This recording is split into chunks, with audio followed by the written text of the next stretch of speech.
Shifting focus now to another story from Pakistan. This time it's about its economy, which has always been caught in that cycle of IMF bailout, currency crises, high inflation, rising debt.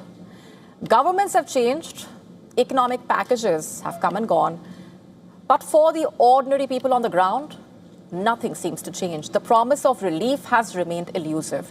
Pakistan's official economic survey is out, and the numbers are again deeply concerning. Income falling, poverty rising, food consumption declining.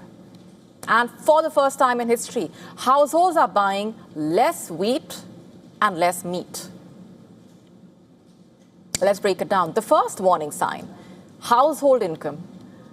Real monthly household income has fallen from 35,454 Pakistani rupees in 2019 to 31,127 rupees in FY 2025. That is a 12% decline in real purchasing power in just 6 years. At the same time, the survey is showing households are buying less wheat and less meat, a signal that families are cutting back on basic food consumption. Income inequality has also worsened, with the gap between rich and poor reaching its highest level in decades. The second warning sign, poverty. Pakistan's poverty rate has risen to 28.9%. 28.9%, up from 21.9% in 2018 to 19. And that means nearly 70 million people are now living below the poverty line. Put another way, almost 3 out of every 10 Pakistanis struggling to meet basic daily needs.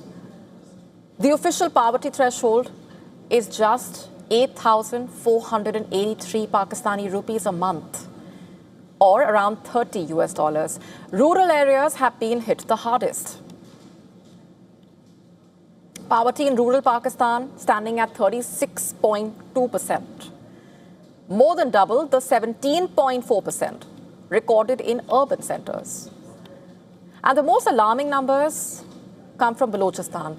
The survey showing poverty in the province has reached 47%. That means nearly 1 in every 2 people in Balochistan is living in poverty. For Balochistan, the challenge is no longer about just development. It's a humanitarian and economic crisis playing out. And by comparison, poverty is standing at 23.3% in Punjab, 32.6% in Sindh, 35.3% in Khyber Pakhtunkhwa. The figures speaking of massive imbalances within Pakistan's economy. The survey also pointing to a broader quality of life challenge. Pakistan continues to face high levels of air pollution, with major cities regularly recording pollution levels far above international safety guidelines.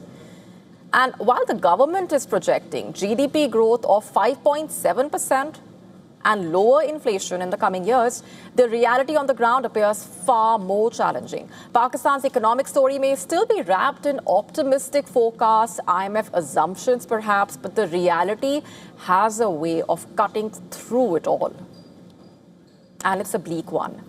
When poverty is nearly 50% in parts of the country, when households are eating less, when income levels keep shrinking, the recovery narrative starts to sound less like policy and more like propaganda.